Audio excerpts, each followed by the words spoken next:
샬롬, 안녕하세요. 오늘은 열왕기상 12장 하겠습니다. 11장 마지막 절에 르호보암이 왕이 되었고, 오늘 12장 1절은 이렇게 말합니다. 르호보암이 세겜으로 갔으니 이는 온 이스라엘이 그를 왕으로 삼고자 하여 세겜에 이르렀다고 말합니다. 솔로몬이 왕이 되었을 때는 기브온으로 갔었고요. 오늘 르호보암은 세겜으로 올라갔습니다. 12장은 그래서 르호보암이 세겜에서 회담을 갖는 장면이 나옵니다.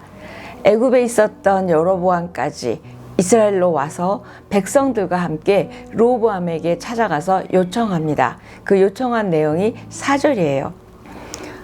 왕의 아버지가 우리에게 멍에를 무겁게 했는데 그 고역과 무거운 멍에를 좀 가볍게 해달라. 그러면 우리가 왕을 섬기겠다. 이렇게 4절에서 말합니다. 12장에서 가장 여러 번 나오는 단어가 이 멍에입니다. 이 멍에라는 말이 4절에서 2번이 나올 뿐만 아니라 앞으로도 더 나오는데요. 이건 뭘 말하죠? 백성들이 그동안 건축공사 때문에 낸 세금과 또는 노역으로 얼마나 힘들었는지를 말하고 있습니다. 이 요청을 들은 르호보암은 바로 대답하지 않고 원로들과 상의하고 또 젊은 강요들과 상의합니다. 그리고 솔로몬을 모셨던 그 원로들의 말을 듣지 않습니다. 그들이 한 말이 바로 7절인데요. 왕이 만일 이 백성을 섬기는 자가 되어 그들을 섬기고 좋은 말로 대답하여 이르시면 그들이 영원히 왕의 종이 되리이다. 이렇게 솔로몬을 섬겼던 원로들이 말해줍니다.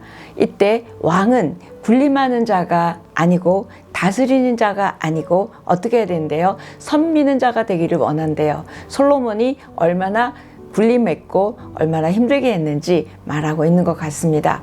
르호보암은 이 원로들의 말을 듣지 않고 젊은 강요들의 이야기를 듣고 결론을 내립니다. 그래서 그 11절과 14절에서 이렇게 얘기합니다. 내 아버지는 너희한테 멍에를 무겁게 했지 나는 너희 멍에를 더 무겁게 해서 이제 너희들 더 어렵게 할 거야 라는 식으로 대답을 합니다. 르호보암이 자기들의 말을 듣지 않은 걸 보고 백성들은 마음을 돌렸죠. 그래서 북부 지파 10지파는 더 이상 다윗의 왕조에 충성하기를 그만두고 다윗의 가문과 상관없다고 말하고 떠납니다. 이스라엘은 하나님의 말씀대로 분열되었습니다.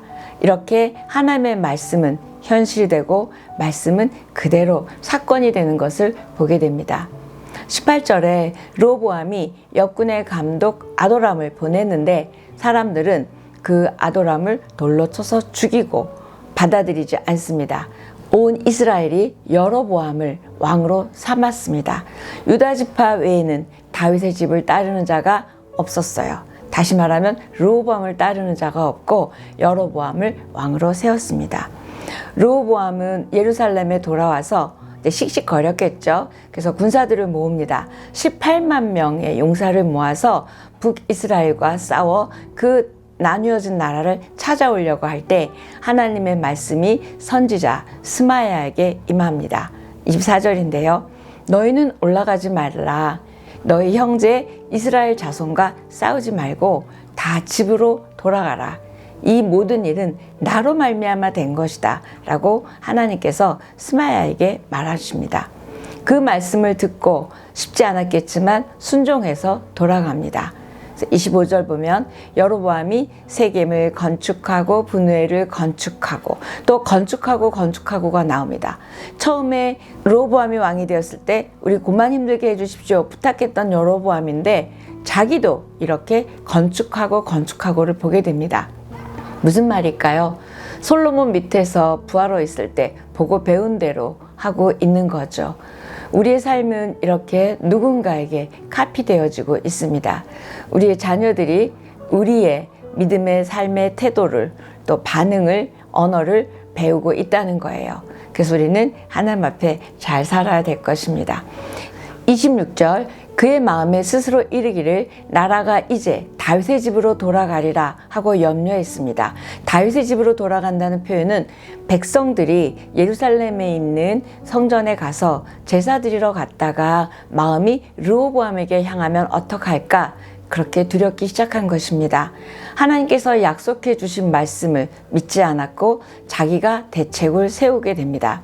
우리도 이렇게 마음에 스스로 생각해서 결국 자기 생각대로 불안해하고 두려워하고 하나님보다 보이는 상황을 더 믿고 더 의지할 때가 있습니다.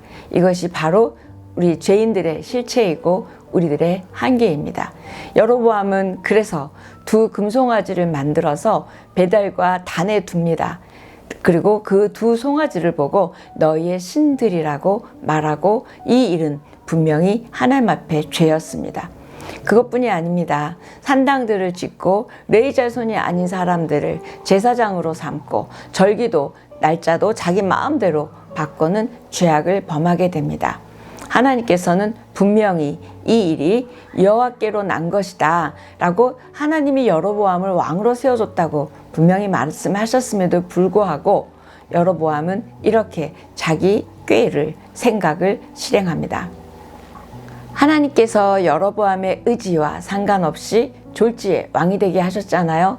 그리고 르호보암이 18만 명 모았을 때도 차단해 주셨잖아요. 하나님이 일하시는 것을 보았습니다. 그럼에도 불구하고 하나님의 말씀, 약속은 온데간데 없이 26절의 마음에 스스로 이르기를 이러면서 인간적인 방법으로 대책을 세웁니다. 하나님으로 말미암은 일이 인간으로 말미암아 바뀌어줄 줄로 생각한 이 여로보암의 죄가 하나님 앞에 큰 죄로 시작이 되었고 그것에 대한 결과를 여로보암은 맞이하게 됩니다. 이 사건 이후로 열왕기서에서 왕이 잘못만 하면 여로보암의 길로 행했다. 그래서 여로보암의 길 계속 나옵니다.